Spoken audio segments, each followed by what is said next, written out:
Good afternoon, Yusek. Sabi po ni Congressman na Erice, optics lang daw yung pagbanggit ng Pangulo kay former House Speaker Romualdez nung SONA. Utos, Yan. sunod palakpak, pagkatapos wala na raw po yun. Ang sabi pa niya, the President cannot afford to jail former Speaker Romualdez kasi hindi daw po mangyayari yung insertions for 3 years without the cooperation of the whole government. Yan. Your comment po, and kung meron po bang update ang sa palasyo ang ombudsman doon sa sinabi ng Pangulo na will be done soon na yung filing ng multiple cases against Romualdez. That the President can afford to jail former Speaker Martin Romualdez. Yan. So ito ay iniisip niya lang. Oo. Nakausap niya ba yung Pangulo ng diretso para malaman niya kung anong damdamin ng Pangulo patungkol dito sa mga tao na nasasangkot sa flood control mess? Kasi kung hindi niya nakausap ang Pangulo at hindi niya alam ang damdamin ng Pangulo, huwag siyang magsalita. Huwag siyang magsalita na parang may alam siya sa sinasabi ng Pangulo. Wala siyang karapatang maging spokesperson ng Pangulo. Nako, galit. Galit! Unless papalitan niya ako dito. Nako, wala ho tayong maraming pag-uusapan dito sa video na to. Sinalansan ho nitong si Senator Pia Cayetano, itong si Bam Aquino. Pero bago ho yan, isang like at isang subscribe. Masaya na ho tayo dyan at sa mga gusto sumali sa ating community, yung join button nandyan lang ho sa baba. Wala ho tayong maraming pag-uusapan dito sa video na to. Re-recta ho kagad tayo dito kay Senator Pia Cayetano at Senator Bam Aquino. Good. Kind permission of the sponsor, I would just like to ask a few clarificatory questions as I definitely intend to support this measure. Gladly, Mr. President. Thank you. So at the onset, let me put on record that I am the sponsor or ardent supporter of many of the laws that are referenced here in this measure. This is almost like a codification. So maybe I'll ask 2 or 3 questions and then His Honor can just Yes, gladly. elaborate. Thank you. So we note that the bill is called the Expanded National Nutrition Program, and it appears much more than a feeding program as it goes through all the stages of life and not just refers to feeding programs, because for the record, the last few years, and I read the sponsorship speech, I also want to acknowledge the work of our former colleague, Senator Grace Poe, because she really was the one for many, many years who worked hard on amending, inserting into the budget. And talagang makulit siya kasi ako yung nag-handle ng budget ng health and then DepEd. And there are a lot of different agencies, as I'm sure His Honor knows, that are involved in nutrition. So meron sa nanay, DOH yan, tapos sa newborn, because of the breastfeeding, that's more of DOH, and so on and so forth, ECCD. And Grace would really intervene at every level to make sure that we have. So I just want to honor her also because this was really one of her pet projects. And then I think Senator Alan has also reserved because this is also one of his. He's a very staunch advocate of addressing stunting. So the first thing I mentioned is it is obviously more than just a feeding program. And the law, the bill dissects the different stages of life because obviously yung needs ng mga bata changes, no, from the time they're in the womb. And let the record show that His Honor is allowing me to speak and just nodding his head. Thumbs up.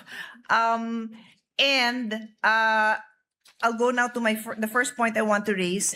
It refers to the use of and I need to find my notes, the UHR, Universal Health Record, is that correct? UHR, Universal Health Record, which I understand is introduced here. Again, I'll mention it because I know it is a passion project of Senator Allen. He has a bill that has a similar goal, which is the universal health passport. So we note that with support that this will now be created. But the first question we have is there a reason why we limit it to 0 to 5? Would His Honor be open to expanding? Because if it's meant to be comprehensive, why not? Yes, Mr. President. Firstly, let me thank the gentle lady from Taguig for her comments. Clearly, ito pong panukala natin tries to really create a comprehensive support program for our youth. Hindi lang po siya nakafocus sa feeding program, it's really from negative pa, no? Because nasa womb pa lang, nasa tiyan pa lang yung mga sanggol, ay meron na pong suporta. And one thing we noticed, Mr. President, is that even if we have a robust, our feeding program is not perfect at marami pa rin problema, but even if we had that, by the time they get to school, ay posibleng stunted na po yung mga bata. So one feature of this bill, as the gentle lady had pointed out, is nabuo po talaga, no? From every stage of a child's life, ito pong support para sa nutrition. Now, yung nabanggit po, definitely, in fact, I think, Mr. President, Ano ito, isa ho sa mga advocacy yan, itong si Senator Alan Peter Cayetano, itong stunting na to, no? Yung talagang kailangan ho ito mga kababayan. Sa tingin natin, napapanahon ho talaga na mapag-usapan ito. Talagang kung magbibigay man tayo ng ayuda, tulong, doon sa mga kabataan. No, talagang nangangailangan ng tulong. Hindi doon sa tupad-tupad tapos wawalis-walis lang dyan. Lalagay ng basura tapos wawalis sila para sila mga eng-eng, di ba? Eto, yung mga bata na nasa sinapupunan pa lang, mabigyan na ng suporta, napakaganda ho niyan. Yan dapat gawin sa Senado. Hindi yung kung ano-ano kinakalkal dyan sa tawag dito. Dyan sa lugar nito si Senator Alan Peter Cayetano. Di ba? Sa Taguig, nitong si Ping Lacson. Kung ano ang pinagkakalkal, dahil palang trabaho. there was no intention for the UHR to be 0 to 5. I think the intention is really to eventually marry that with the records in the schools. Okay. So that tuloy-tuloy po yung pag-monitor ng kanilang nutrition. And if there might be a need to amend, to clarify that, we will clarify that, Mr. President, during the period of amendments. Okay, perfect. And like I said, Senator Alan might want to officially make the amendment on that one. So I leave that. I just wanted to put that on record already. On that note, Mr. President, of course, the Minority Floor Leader and I have spoken already about this bill. Okay. And we will be doing our best to incorporate features of this anti-stunting bill here. And at the right time, we had actually asked him to propose amendments to incorporate these two measures, Mr. President. Thank you. And then my next point doesn't need a reply because I'm sure His Honor will be supportive. But I read it and I'm quite comfortable that it does not in any way diminish the safeguards that we put in to preserve breastfeeding. Nakita ko naman dyan, it makes reference to the existing law. So we're good with Yes, that. Mr. President. We just want to put that on record to be sure that nobody tries to tinker with that, because yesterday I delivered my speech on breastfeeding, it being August Breastfeeding Month. So on record Yes. tayo dyan, no? We fully support. And Mr. President, as far as I know, breast milk is still best for Yes, babies. thank you. You are correct in knowing that. I do have quite a few clarifications on definitions. I might, I think I really do have some amendments, but to save time, I can just submit this just for clarity when we use certain terms here, no? And then the other thing I want to put on record is there are. So the terms I'm referring to that I'd like clarity on, or they may have to be defined, are new terms to me. But there are also terms that I see repeatedly, and I just want to be sure that they are aligned with other laws. It's something I worked on in the past, just so that, because now there's so many laws that are referenced here, that we want to be sure, like when we say adolescent, if that is already defined, what is an adolescent, nandiyan na po lahat yun. We don't need to go into details now.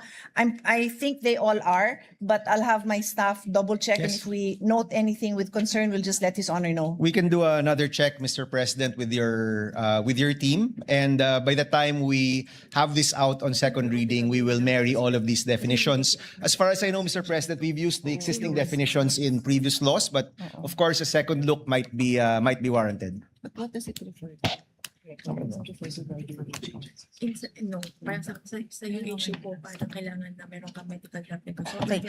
So, sorry, I'll go back to the UHR because I recall that there is a similar provision in the UHC law, no, the Universal Healthcare Act. And at the proper time, because His Honor said he's open, I think it might be a great opportunity for us to ensure that there's a seamless interoperability between the requirement in the use. Kasi sayang nandyan na rin yun di ba? Yes. And if we can track them from birth, then great for all of us. That is indeed the goal, Mr. President, of including the provision on UHR, that it marries all of our monitoring and tracking for children and babies and even unto puberty, Mr. President. Thank you. And then we note, and I believe that this is for practical implementation, that the feeding programs, of course, for the older kids are school-based, no? And then there's a specific provision on secondary beneficiaries. This is paragraph 7 of section 4, and that's on page 11. Sorry, page 12. And it says, subject to availability of funds, the DepEd shall extend SBFP coverage to secondary beneficiaries, including children with disabilities, indigenous learners, etc., etc. So dun lang naman sa children of disabilities, I recall when I was handling the budget of DepEd, we specifically carved out the funding for SPED because we really wanted to ensure that hindi yan nakukumingle kasi the Yes. need is so high, hindi na nga malaki. Pag kinomingle mo pa, hindi mo na alam kung ano matitira, di ba? So, this maybe this is something we can see if we can also maybe not even be subject to availability of funds because they say nga, di ba, the test of the progress of a nation is how they treat the most vulnerable. Yes. So medyo I have a soft spot for these kids. I did have a child with the Yes. special needs, and so lalo na pag wala kang pondo, and the experts can tell us, but a lot of these special needs or special need kids have dietary requirements naman talaga, and their symptoms or their condition can be alleviated when they follow the diet. So sometimes it's even just awareness. I'm not an expert here, but I've just been reading na, bawal pala talaga sa sugar yung mga ganitong klaseng bata or bawal sa whatever. So just something to consider. If I may, Mr. President, yeah. during the period of amendments, we can just delete subject to availability of funds if it makes it look like parang mabibigyan Second lang thought, kung oo. pangalawang choice lang po. In fact, Mr. President, the chairman of finance earlier confirmed that I'll be handling the budget of DepEd. I know that the gentle lady from Taguig is also very active with regard to the budget for education. Yung isa pong nais po naming tutukan, yung pagpondo ng SPED. Yes. And whether it's this bill or in the GAA for Separate, yeah. 2027, we can work on making sure that there is enough resources, Mr. President, para sa mga children, children with special needs. Yes. Makita ho natin na tugma yung resources po natin. Napakainam ho ng ginagawa nila na yan sa Senado. Pero pagdating sa usapang special, dito sa PH Update, meron ho talaga tayong special dito. At dito sa video na to, heto na ho, ang special natin, walang iba. Ito. Special ho ito Ito ay isa sa mga paborito at namimiss nila dito sa PH Update. Anyway, kudos dito sa dalawang senador na to na ginagawa ho nila ang kanilang trabaho. Importante yan. Palakpakan ho natin. Maganda yan na talagang tutukan yung pangangailangan ng ating mga kabataan. Sa gayong paraan, paglaki nila talagang hindi ho sila maging pabigat. Diba? Kumbaga, meron silang magiging ambag dito sa bansa na to. Kasi pagka napunggok ang isang bata at naapektuhan ng kanyang pag-intindi, 'di ba? Sa mga lesson, sa 'di ba? Napakaraming bagay makukompromiso, mataas ang chance na makompromiso ang kanyang kinabukasan. Palakpakan natin kahit iboy pagpag-ayos din ayos ng ginagawa niyo na to. Dito tayo kay Auntie Claire, yung pinaka-special sa PH Update. Maraming salamat po kay Yusek Eduardo Punay, SWS VP Gerardo Sandoval, SWS Fellow Dr. Ruelano Briones, and of course, Mama Yolanda Crisanto ng Globe. Maraming salamat po sa inyo.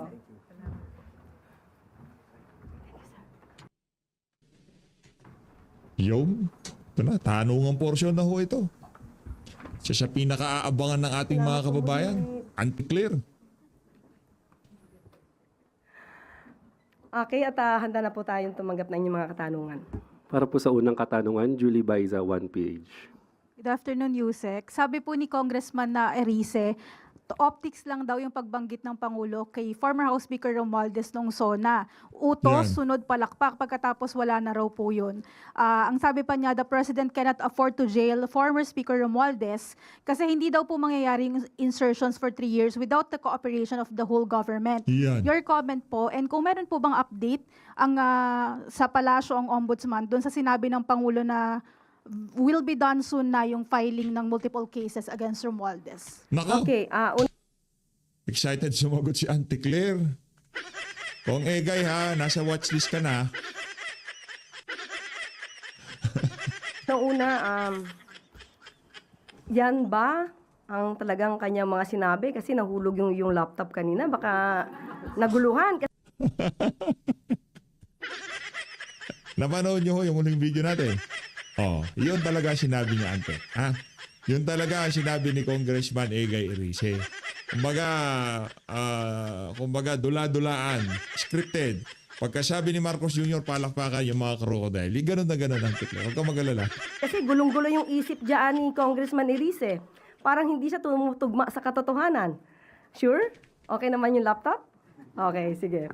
Well, anyway, nagtataka nga ako kung bakit pa na ini-interview itong si Congressman Erice.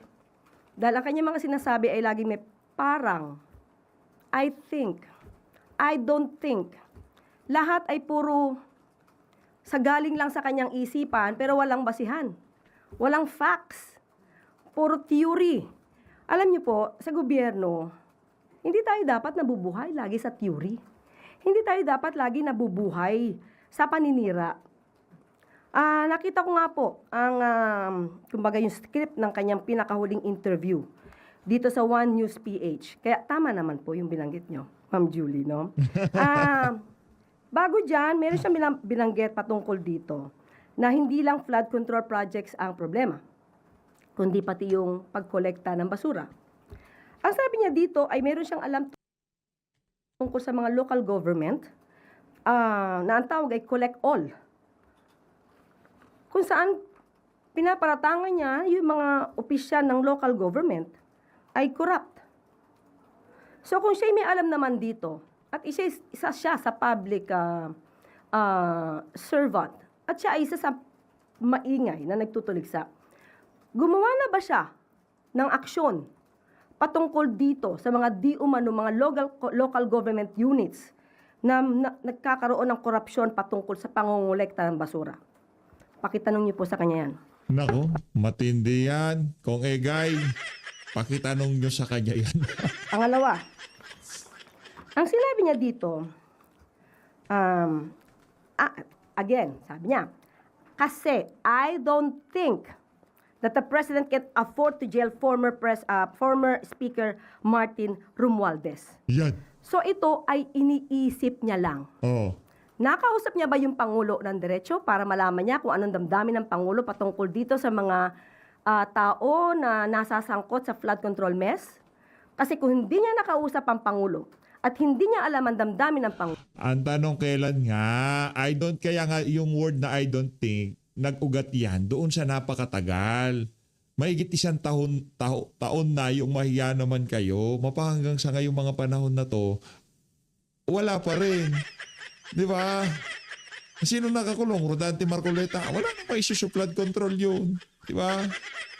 O yung mag-asawang Diskaya, kumbaga sa mesa, nagkakainan si Martin Romualdez, si Marcos Jr., itong si Bunuan, yung mga nahuhulog-hulog sa gilid, yun ang kinakain ng mga Diskaya, ng mga kontraktor. Yung nasa lamesa kung saan nakahain yung lechon, yung masasarap na pagkain, yung mga kabyar.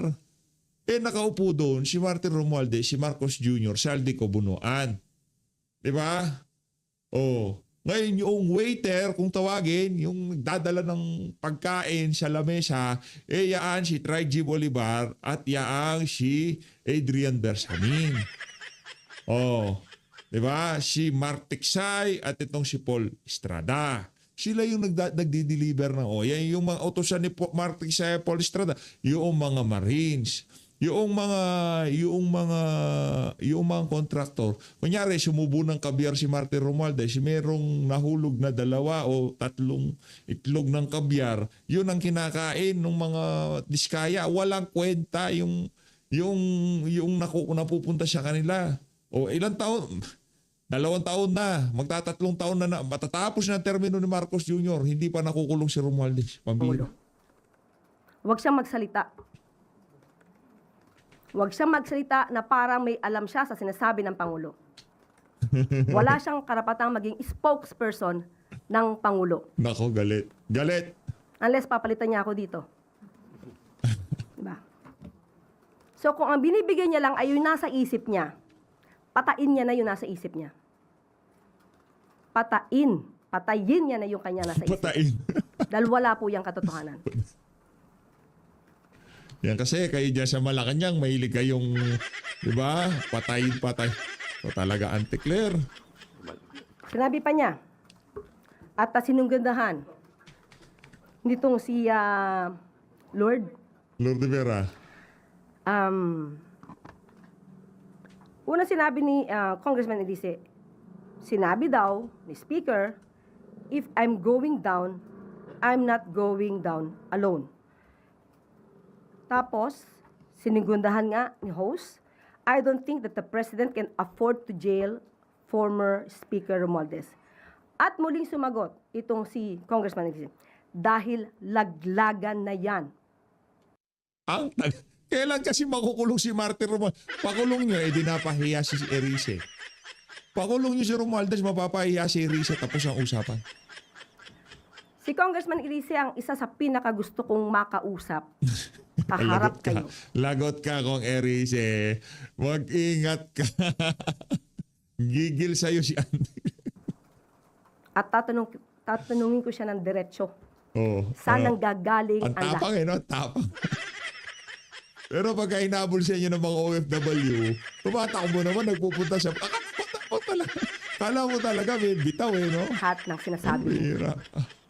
Bigyan niya ako ng ebidensya dahil puro ganito na intriga, Oh, mahirap sumagot ng puro intriga. yan. Hindi tayo mga taga-media, Yan. hindi tayo dapat nabubuhay sa intriga lang. Yan. Intriga at pamilya. Pamilya. Kala ko pamilya pa lang. Nasundot nitong si Kong Egay Erice, itong si Auntie Claire, nasundot niya. So patungkol kay Baka po may update ng Ombudsman doon sa sinabing ng Pangulo na the filing of multiple cases against Romualdez will be done soon. Oh, update. sa ulat na nadidinig ng Pangulo, Oh, dahil meron di umano mga witnesses oh. laban kay dating Speaker Romualdez. Naniniwala ang Pangulo na kapag kumpleto ang ebidensya ay dapat masampahan ng kaso. Sino Ilang testigo pa ba? ang unang tumutuligsa at nagsasabing meron silang alam at mastermind di umano ang Speaker? Hindi ba obligasyon nyo na nabigay lahat ang inyong kaalaman sa Ombudsman? Lahat na. Mga bodyguard ni Jaldico, nagbaliktaran na nga dahil natakot na sa kanila seguridad. Di ba? Ano pa bang initin? Si Remulla, hindi ko na alam kung ano inintay niya sa totoo lang. Dahil medyo na-disappoint si Ombudsman Boying Rimulya sa pag-retract. Hindi sinasabi. Let's go. Scripted yan. So wala na ngayon. Dahil nga nag-retract, atras na yung kaso para kay Remulla, ganon. ng 4 na Maleta Boys. So kung meron pa pong ibang mga may hawak na ebidensya, Yun na ho para sa inyo. Yun na ho ang script. So totoong sinasabi ni Congressman Egay Erice na talagang imposibleng mapakulong si Martin Romualdez. Kasi natrabaho nga yung 18 Marine, di ba? Na ngayon, yung 14 na lang. Ngayon, pagpalagay natin, nag-retract yung 4, o nandiyan pa yung 14, anong plano nyo? Di ba? Nandiyan naman yung 14, hindi naman sila nagre-retract eh. At karamihan doon sa 14, sinasabi nila, talagang dinilibera ng pera yung si Speaker Martin Romualdez. So ano pang ginagawa natin dito, di ba? So ibig sabihin, kahit sino pang tumistigo laban kay Martin Romualdez, dalawang bagay lang mangyayari sa'yo. Di ba? Makukulong ka o magre-retract ka at makakatanggap ka ng pera. Ganun lang naman ho kasimple. Ngayon, ayaw mo mag-retract o makukulong ka. Ngayon, kung magre-retract ka, makakatanggap ka ng pera, manahimik ka na. Ganun lang ho kasimple yan. Katulad nito si Congressman Erice. Kung meron kang alam, Congressman Erice, pumunta na po kayo sa Ombudsman at doon nyo na ibigay lahat ng alam po ninyo para hindi kayo ma-disappoint. Brad nga ni Martin Romualdez si Ombudsman Remulla. Paano niya ipapakulong? Ikaw naman, ante. Oo. At sasabihin ang Pangulo ang siyang merong kagagawan para hindi siya masampa ng kaso. Obligasyon niyo po yan, Congressman Erice. Last na lang po, Yusek. Sa same interview niya. Follow kay Erice. Gusto ko nang gigigil tong si Auntie Claire eh. Lumalabas ang tapang niya eh. Sinabi rin po niya na ayaw niyang husgahan yung 2027 budget, pero yung previous daw po, puro lang ayuda-ayuda. Kaya daw nakangangalang sa ayuda yung mga tao. And yung government spending, wala man lang daw po sa infrastructure. Oo, Yeah. ayaw din naman niyang, what's the word again? Ayaw niyang, Sa sobrang taranta ni Auntie Claire, sa sobrang gigil ho niya, talagang nakakalimutan niya na ho yung ika nga script ng kanyang sinasabi. Gigil siya. Ginigil siya nitong si Congressman Egay. Ayaw daw po niyang husgahan Okay, yung okay. 2027 budget. tama, ayaw din naman niyang husgahan ang patungkol sa impeachment trial. Oo. At ang sabi niya, yung naniniwala sa grave threats ay, excuse me for the word, but Oh. this is his word, Oo. katangahan. Talaga naman. Sina- Pag naniniwala ka sa grave threat, yun talaga yun. Para kang mangmang. Bakit? Yung, paano maging grave threat kung conditional nga? Wala. Conditional siya, madam. Kahit paano nyo ipagpilitan, conditional. Di ba? Juan Ponce Enrile na nga nagsabi, conditional. Walang linabag si VP Sara. Sino magaling siya yung dalawa ni Juan Ponce Enrile? Sumalangit na. Di ba? Other words, hindi siya maniniwala na ang Vice Presidente ay nagbanta sa buhay ng Pangulo dahil ito ay isang katangahan? Mm. Hindi ba niya napanood mismo yung video? Mm. So, ibig sabihin lahat ng tao ay pwede magbanta kahit kanino? Hindi yun ang At hindi point. dapat maniwala sa isang pagbabanta? So, tanggalin na lang po siguro natin yung salitang grave threats Oo. sa revised penal code. At hindi siya naniniwala sa 2026 GAA. Tandaan natin, puro ayuda. Yung ibang mga mambabatas at ibang mga kababayan, sasabihin nila, bakit nabawasan daw ang pag-ayuda? Ngayon naman, kay Congressman Erice, puro ayuda. Siguro dapat mag-usap-usap kayo para hindi kayo nagsasabog, no? Hindi iba-iba yung inyong mga sinasabi. Yan. Usap-usap. Siguro dapat malaman ni Congressman Erice na hindi po lahat ng kanyang sinasabi, ipapaalam ko na sa kanya, na tama.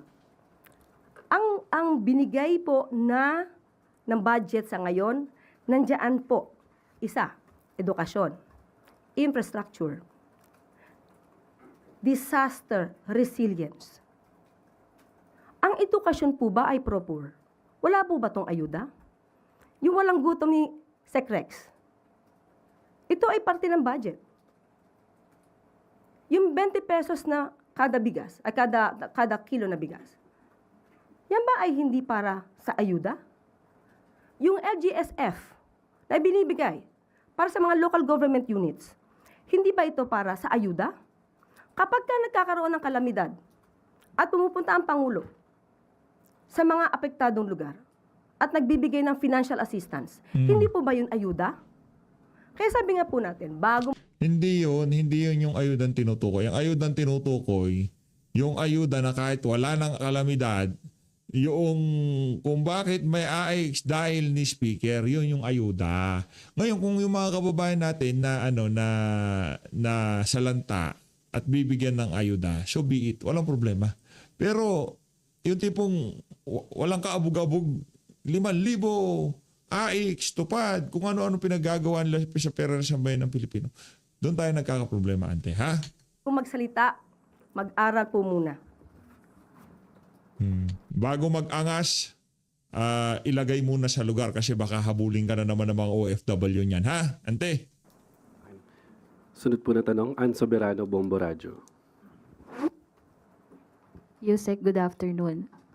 Kukuha lang po ako ng reaction na Yusek, no, regarding doon sa naging takbo po ng 15th day na impeachment trial. Lalo na po kahapon, naging mainit po yung palitan ni na Attorney Lorna Capunan at Attorney Christine Ferrer kaugnay po sa mga sinasabing misleading questions na ibinabato ng depensa at tinututulan ito ng prosecution.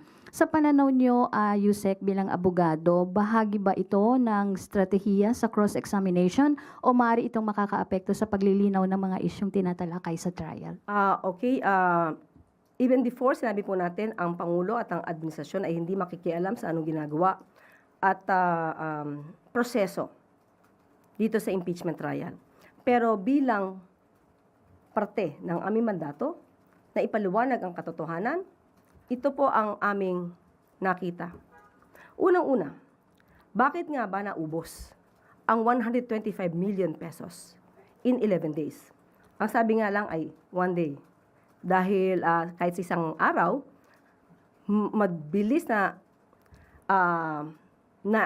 ipamigay ang pera sa iba't ibang lugar. Yan ang lumabas.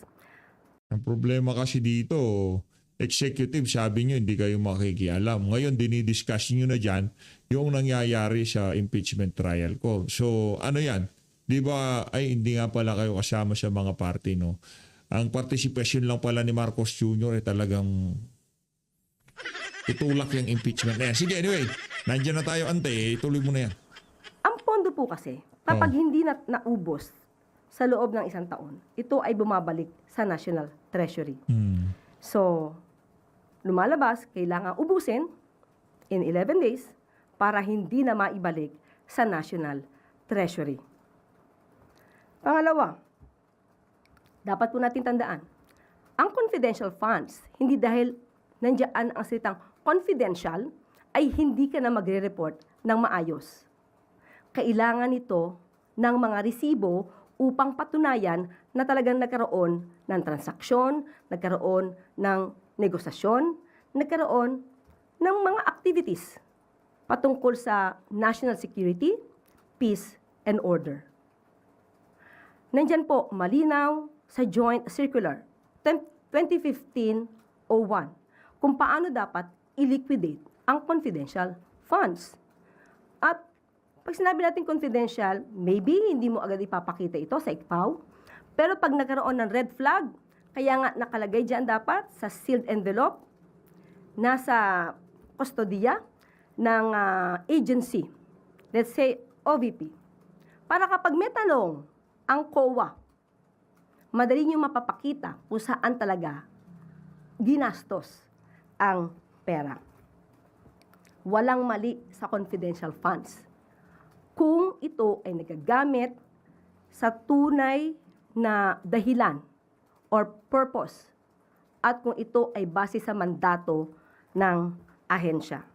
Nakita rin dito na halos ang tinanong sa hearing ay nagastos din para sa pagprotekta sa mga lakad ng vice presidente. Humingi siya ng confidential funds para sa sarili niyang proteksyon. Yeah. Pero wag natin kalimutan, meron pong VP-SPG. At bilang Vice President, ang proteksyon po at mga impormasyon ay ibinibigay sa kanila mismo ng AFP at ng PNP. So, hindi kinakailangan ng confidential funds. Magkahiwalay pa, OVP at DepEd. So, parang hindi nagtutulungan yung OVP at DepEd sa pagbibigay ng mga impormasyon. Dapat hiwalay. At patungkol doon sa misleading questions, okay. Ma'am, yung sagutan ni na Attorney Capunan and Attorney Ferrer. As a lawyer, basic. This is so basic. Misleading questions are not allowed, especially during cross-examination. Bakit? Kasi if you will ask misleading questions and you will just demand an answer na yes or no, nothing more, nothing less, it will definitely give also a wrong answer. So hindi, sanay na nga tayo sa fake news. Pati ba naman sa hearing, magkakaroon pa ng fake news. So hindi po allowed ang misleading questions. Kasi para mong niloloko yung witness mo at pipilitin mong sumagot na oo o hindi. Ma'am, ibig sabihin ba, parte ito, naniniwala kayo, parte ng strategy nila? Yung ginagawa ng defense? Yung pagtatanong ng mga misleading questions? Ayoko mag-judge. Ayoko mag-judge sa style ng mga lawyers. So, respeto ko na lang sa kanila yon. Yan. Thank you, ma'am.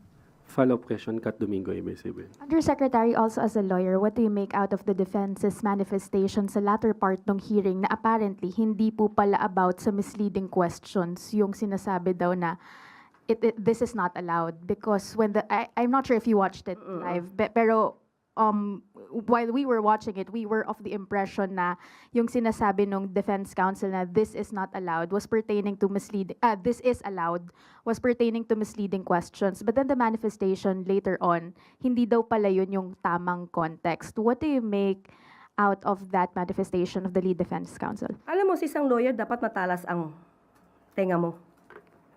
Isang mali mo lang talaga dyan. Talagang ma-retain sa'yo yan. So at that time, again, I do not want to judge any comment made by the lawyers. Pero mas mainam, kung marami nang nag-react, kita natin maraming reaction eh. Right there and then, sana, kinorek niya na. Siya na mismo nag-correct. Yung sino mismo nagsabi nun, siya mismo dapat ang nag-correct. Sunod na tanong, Maricel Halili, TV5. Pinaalis mo muna pala nitong si Auntie Claire yung mga kasama niya dyan sa Malacanang Press Cartel, yung mga kasama niyang nag-press con. Ayaw na, ba't pinaalis mo? Dapat sana habang nagbibida-bida ka, nasa likod mo sila, di ba? Pambihira naman talaga ito si Auntie. Oo. Good afternoon, Yusek. Yusek, may we have Malacanang statement about the filing of grave threat charges against Vice President Sara Duterte. So sinampahan din sila ng DOJ. May nakitang ebidensya. Nakita ebidensya. Hindi ba mismo, yung mismo mga kaalyado ng Vice Presidente patungkol dito sa impeachment, ang sabi, kung grave threats lang yan, di sampahan na lang sana ng kaso Ayan. sa korte. Ayan na nga. Hindi sa impeachment. Oo. So yung suggestion din, na isampa na lang sa korte, sinunod lang naman din ng DOJ. Yeah. Base din naman sa ebidensya. Yun, Di nila makakaila yung video Oo. na napanood na halos ng lahat. Hindi lang na Ayos. Pilipino, kung hindi sa buong mundo ay napanood na. Pero wala po bang conflict yun, Yusek, considering na ongoing yung impeachment trial against the Vice President and of course, one of the articles of impeachment is about grave threats. So since meron na siyang ongoing na impeachment trial, hindi ba yun conflict na sinampahan din siya ng kaso sa korte? Iba po ang nature ng criminal case. Iba yung nature ng impeachment proceedings. So, sa impeachment proceedings kasi, dito inaalam kung yung leader ay dapat na maging leader pa. Yung kanyang kapasidad, yung kanyang mental health, yung kanyang pagiging agresibo, yung anger management, ito lahat ay dapat na nakikita kung ikaw ay magiging leader. Ang criminal case naman, ito ay yung liability. Talagang yung collaboration between Malacanang and DOJ, kasama to si Auntie Claire, talagang kita. Dahil gumawa ka ng isang krimen. So, magkaiba po siya. So, pwede po siyang pagsabayan. Pero paano po makakaapekto yung posibleng maging decision sa impeachment court doon sa criminal case kung meron man? Iba pa rin. Halimbawa lang po na ito ay madismiss dahil sa kanyang mga kaalyado. Hindi ibig sabihin na wala siyang ginawang krimen.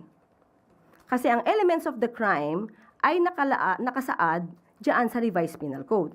Kung lahat ng elemento ng crime ay present to convict her for committing grave threats, so pwede siyang maging liable for grave threats. Sabi ko nga, kulang pa yun. Thank you, Yusek. Ano ba ang kulang?